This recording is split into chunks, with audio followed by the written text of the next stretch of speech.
Tollywood, Sandalwood, Mollywood, Bollywood, Hollywood, എന്തുവുഡ്, ഇത് ഒരു വുഡ് ശരിയല്ല. സൗത്ത് ഇന്ത്യയുടെ ഏറ്റവും വലിയ റിലീസായാണ് വിജയ് നായകനായി ലിയോ തിയേറ്ററിലെത്തിയത്.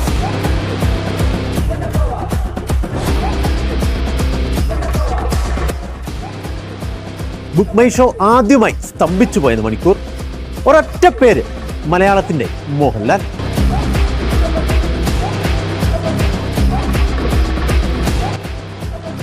ഒരു മോഹൻലാൽ പടത്തിന് പോസിറ്റീവ് റിപ്പോർട്ട് വന്നാൽ പിന്നെ പിടിച്ചാ കിട്ടില്ല.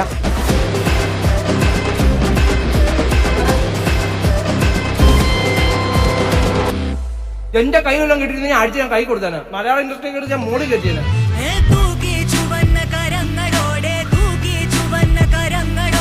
കേരളത്തിൽ 6ാം ദിവസവും ഏകദേശം 8 കോടിക്കടുത്ത് കേരളത്തിൽ മാത്രം കളക്ഷൻ കിട്ടുന്ന ആദ്യത്തെ മലയാള ചിത്രം.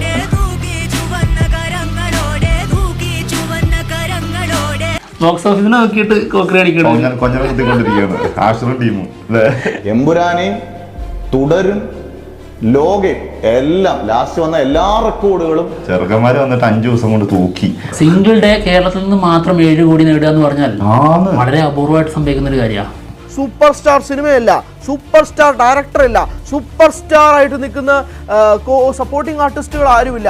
കുറച്ച് ഗ്രൂപ്പ് ഓഫ് റീൽസ് പിള്ളേർ ഇപ്പോൾ തിയേറ്ററുകൾ ഹൗസ്ഫുൾ ആക്കി നിറയ്ക്കുന്ന കാഴ്ച ഉണ്ടാകുന്നത്. പവർ ഓഫ് സോഷ്യൽ മീഡിയ എന്നൊക്കെ വേണമെങ്കിൽ തന്നെ വിളിക്കാം.